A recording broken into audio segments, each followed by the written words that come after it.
As part of our book festival coverage, Book TV attended this year's National Press Club Book Fair, where we spoke with Steve Usdin about the historical connections between espionage and journalism in Washington.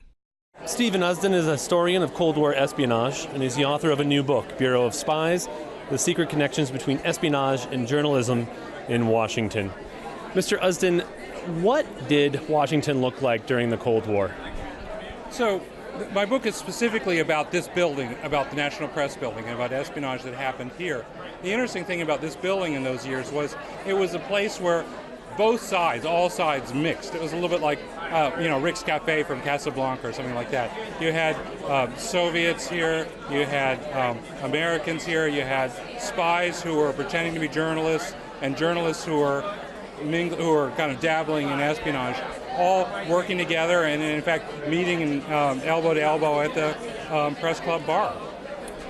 You talk about Russian journalists. What was their MO? Where did they say they came from, and did people know that they were illegitimate? So the amazing thing about, we really should say Soviet journalists during the Cold War, is that everybody knew or believed that they knew that they were spies.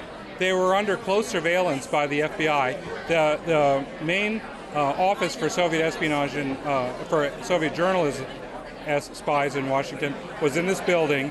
It was TASS, the TASS office. It was the phones were bugged by the FBI. The FBI had also had surveillance in their office. They followed TASS reporters around, and they surveilled their trash every day.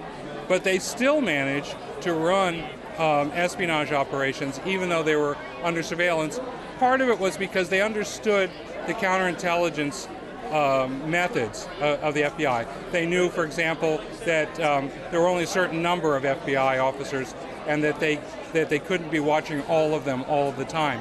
They monitored the frequencies that the FBI broadcast, they communicated with each other on. So they were aware of when the FBI was following different TASS reporters and so on. So we think about Facebook now in the 2016 election, but this goes back to the Cold War and even possibly before that. So it goes way back before that. So one of the things, the most interesting thing I think in my book is where I talk about British espionage in 1940 to 1941 in Washington and in this building. And basically the British understood in 1940 that the only way that they could prevail against the Germans was with massive assistance from the United States and ultimately if the United States intervened in the war. They also understood that the only way to get the United States to intervene in the war was to persuade the American public and American politicians to do that. And they mounted an immense operation, maybe the largest foreign intelligence operation in British history, to persuade Americans to get into the war. And it had three planks. One of them was planting what we would call today fake news in American newspapers and radio. And they had an organized effort to do that. They had a committee that met twice a week in London that approved fake news to put into American stories, and then they had a kind of a conveyor belt to get those stories into the American press, including through a press agency that they controlled that was in this building called the Overseas News Agency. And it succeeded in getting stories on the front page of the New York Times, the Washington Post, and every other newspaper in the United States. They also had a company that conducted fake public opinion polls that were created in a way that would persuade politicians and the public that American support for intervention in the war was much greater than it was in fact. And then the third tactic that they used, which was also run from operatives who were in this building, was to mount dirty tricks against isolationist politicians who they wanted to either see them not reelected or to prevent them from being elected so that there'd be more support in Congress for Britain and for the anti-fascist war aims.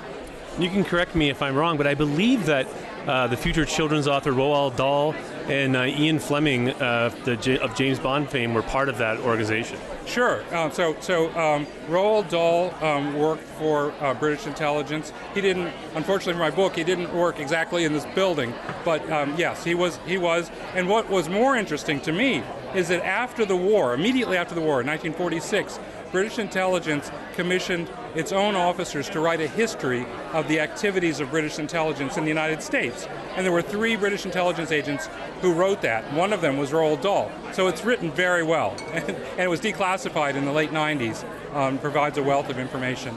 Ian Fleming, he was in charge of what we would call active measures, sabotage and blowing up things and assassinations and things like that in Europe during the war. But he also traveled to the United States. He was good friends with an American named Ernst Cuneo, who served as a liaison between British intelligence and American intelligence. Cuneo is the one actually who came up with the idea for James Bond and came up with some of the plots for the books. After the war, Cuneo and Ian Fleming became partners. They bought a news service called the North American News Agency that was headquartered in this building. Stephen Usdin, for folks that have never been to Washington, D.C., can you describe the importance of this building we're in right now? So this building was finished in 1927, and the idea behind, and at that time it was the largest private office building in Washington, D.C.